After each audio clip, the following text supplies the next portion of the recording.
ഇതാണ് ഞങ്ങളുടെ നാട്ടിലെ കാട്ടാക്കടയിലെ ശാസ്താംപാറ. ഇവിടെ എല്ലാവരും വൈകുന്നേരങ്ങളിൽ പോയിരിക്കുന്ന ഒരു സ്ഥലമാണ്. ഞാൻ ഇത്രയും കാലമായിട്ട് ഇപ്പോഴാണ് ആദ്യമായിട്ട് ഞാൻ ഈ ശാസ്താംപാറ പോകുന്നത്. അത്യാവശ്യം നല്ലൊരു മലയാണ്, പാറ കൊണ്ട് നിറഞ്ഞതാണ്, നല്ല അതിമനോഹരമായൊരു സ്ഥലം. ഇത്രയും ഞാൻ പ്രതീക്ഷിച്ചില്ല. പക്ഷെ എന്തായാലും നല്ല രീതിയിൽ അത് പണി നടന്നുകൊണ്ടിരിക്കുന്നു. അപ്പോൾ ഇനിയും ഒരുപാട് പണികളുണ്ടെന്നാണ് എനിക്ക് തോന്നുന്നത്. പിന്നെ സ്കൂൾ സമയങ്ങളിൽ പോലീസുകാർ ഇഷ്ടംപോലെ ഇപ്പോൾ ഉണ്ട്. കാരണം പെൺപിള്ളേരും ആൺപിള്ളേരും ഇഷ്ടംപോലെ അവിടെ വന്ന് സമയം ചിലവഴിക്കുന്നുണ്ട്. അപ്പോൾ അതൊക്കെ ഭയങ്കര പ്രശ്നമായി മാറിക്കൊണ്ടിരിക്കുന്നതുകൊണ്ട് സ്കൂൾ സമയത്ത് പോലീസുകാരൊക്കെ ഉണ്ട്. പക്ഷെ ഇപ്പോൾ ഞങ്ങൾ പോയപ്പോൾ സ്കൂൾ സമയം അല്ലാത്തത് കൊണ്ട് പിന്നെ വാച്ച്മാനുണ്ട്. എന്തായാലും പോയപ്പോൾ കുറച്ച് പിള്ളേർ അവിടെയൊക്കെ ഉണ്ട്. അപ്പോൾ പിന്നെ ഞങ്ങൾ മുന്നോട്ട് പോയി. ഇത് വല്ലാത്തൊരു സ്ഥലമാണ്. കാരണം അതിൻ്റെ ഭംഗി പറഞ്ഞറിയിക്കാൻ പറ്റില്ല, വാക്കുകൾക്ക് അധീനമാണ്. അത്രയും മനോഹരമായൊരു സ്ഥലം.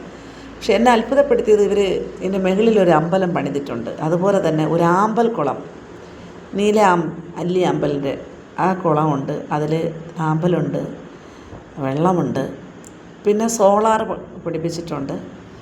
പിന്നെ പിടിച്ചു പോകാനായിട്ട് കമ്പി ഈ പാറയിൽ തന്നെ തുരന്ന് ഫിറ്റ് ചെയ്തിട്ടുണ്ട്. ഭയങ്കര അത്ഭുതം തോന്നി എനിക്ക്. എന്തായിരുന്നാലും എനിക്ക് കയറാൻ പറ്റുമെന്ന് വിചാരിച്ചതല്ല. എങ്കിലും ഞാനും കയറി. അവിടെ ഇരിക്കാനായിട്ട് നല്ല ഒരു മണ്ഡപം ചെയ്തിട്ടിട്ടുണ്ട്. കുറച്ച് നേരം നമ്മളവിടെ ഇരുന്നു. ഭയങ്കര കാറ്റാണ്. അവിടെ ഇരിക്കാനായിട്ട് ആൾക്കാർക്ക് ഇരിക്കാനും വിശ്രമിക്കാനും വേണ്ടിയുള്ള സ്ഥലങ്ങളുണ്ട്. പക്ഷേ നിങ്ങൾ കണ്ടാൽ മനസ്സിലാവും, അത്രയും വലിയ പാറയാണ്. അത്രയും നിറഞ്ഞു കിടക്കുക, പരന്ന പാറ. ഒരു സ്ഥലത്തല്ല, അങ്ങനെ 2 സ്ഥലത്താണ് ഈ പാറ ഉള്ളത്. ഈ 2 സ്ഥലത്താണ് ഇവർ ഈ അതിമനോഹരമായിട്ട് വഴി എല്ലാം പിടിച്ച് കയറാൻ വേണ്ടി.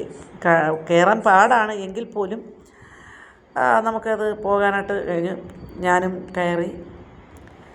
പക്ഷേ നമ്മുടെ നാട്ടുകാർ പോയി കണ്ടിരിക്കാം. നമ്മുടെ ഏരിയയിലുള്ളവരൊക്കെ എപ്പോഴും അവിടെ പോകുന്നതാണ്. എൻ്റെ കുഞ്ഞുങ്ങൾ പല പ്രാവശ്യം അവിടെ പോയി വിശ്രമിക്കാറുണ്ട്. അപ്പോൾ അവർ പറഞ്ഞിട്ടാണ് ഞാനവിടെ ചെല്ലുന്നത്. പക്ഷേ ഞാനത് ഇത്രയും കാലം എന്തേ പോകാൻ കഴിയാതിരുന്നത്, ഞാനിങ്ങനെ സ്ഥലം അറിയാതെ പോയല്ലോ എന്ന് ഞാൻ വിചാരിച്ചു. പക്ഷെ കയറാൻ ഇച്ചിരി പ്രായത്തിൻ്റേതായിരിക്കാം, കുറച്ച് ബുദ്ധിമുട്ടുണ്ടായിരുന്നു. എങ്കിലും തോക്കാൻ പാടില്ലല്ലോ പിള്ളേർക്കൊപ്പം. അങ്ങനെ വലിഞ്ഞ് കയറി. ചെരുപ്പെല്ലാം പൊട്ടിപ്പോയി, എങ്കിലും കയറി പറ്റി. നിങ്ങളാ പാറ കാണുമ്പോൾ മനസ്സിലാവും, ആ വഴിയും പടി കെട്ടിയൊന്നും വെച്ചിട്ടില്ല, വെട്ടിയും ഇട്ടിട്ടില്ല. അതിലേ പിടിച്ച് കയറണം. തെന്നിയെ പോയി ചെരുപ്പ് സ്ലിപ്പാകുന്ന ചെരുപ്പുകളിട്ട് കയറാൻ പറ്റത്തില്ല. എന്തായാലും ഇത് കാണുന്നവർ, യാത്ര ഇഷ്ടപ്പെടുന്നവർ തിരുവനന്തപുരത്ത് കാട്ടാക്കട ശാസ്താംപാറ ഒരു പ്രാവശ്യമെങ്കിലും സന്ദർശിക്കുന്നത് നല്ലതാണ്. നല്ലൊരു സ്ഥലം. നമുക്കവിടെ കുറേ നേരം ശാന്തമായിട്ടിരിക്കാൻ കഴിയും. എന്തായാലും കുഞ്ഞുങ്ങൾ എനിക്ക് നല്ല സപ്പോർട്ട് ചെയ്തു. അതിൻ്റെ മുകളിൽ കയറാൻ കഴിഞ്ഞു. വാക്കുകളില്ല, ഇനി എന്ത് പറയണമെന്നറിയത്തില്ല. ഇത്രയും അതിമനോഹരമായൊരു സ്ഥലം ഞങ്ങളുടെ സ്ഥലത്തുള്ളതായിട്ടും എനിക്കത്ര അറിവില്ല. എന്തായിരുന്നാലും കണ്ടില്ലായിരുന്നെങ്കിൽ വലിയ നഷ്ടം തന്നെയായിരുന്നു. എന്തായാലും കാണാൻ സാധിച്ചു, കയറാനും സാധിച്ചു. പിള്ളേർ പല പ്രാവശ്യം പറഞ്ഞിട്ടുണ്ട് എൻ്റെ ശാസ്താംപാറയെ പറ്റി. അപ്പോഴൊന്നും ഞാൻ കാര്യമാക്കിയില്ല. എന്തായാലും പോയി കണ്ടു. അവിടുത്തെ ആമ്പൽ കുളം കെട്ടിവിട്ടിട്ടുണ്ട്. പൂവ് നടക്കാൻ പാടില്ലാത്തതാണ്. എന്നാലും എൻ്റെ മൂത്ത മോൻ അവനിച്ചിരി കുസൃതിക്കാരനാണ്. അവനതിൽ നിന്നൊരു ആമ്പൽ അടർത്തിയെടുത്തു. അപ്പോൾ അത് ഞാൻ അവന് വഴക്ക് പറഞ്ഞു. എങ്കിലും കൊള്ളാം. അതിനകത്ത് ഇങ്ങനെ ചുറ്റി നടന്ന് കാണാൻ, കുറേ നേരം വിശ്രമിക്കാൻ, കാറ്റ് കൊള്ളാൻ, എഴുത്തുകാർക്ക് പറ്റിയ ഒരു സ്ഥലം. സാഹസികത ഇഷ്ടപ്പെടുന്നവർക്ക് ഇഷ്ടപ്പെടുന്നൊരു സ്ഥലം. എന്തുകൊണ്ടും അതിമനോഹരമായൊരു സ്ഥലം തന്നെയാണ്. അപ്പോൾ തീർച്ചയായും പോയി കാണണം. കണ്ടില്ലെങ്കിൽ വളരെ നഷ്ടമാണ് എന്ന് തന്നെ പറയാം.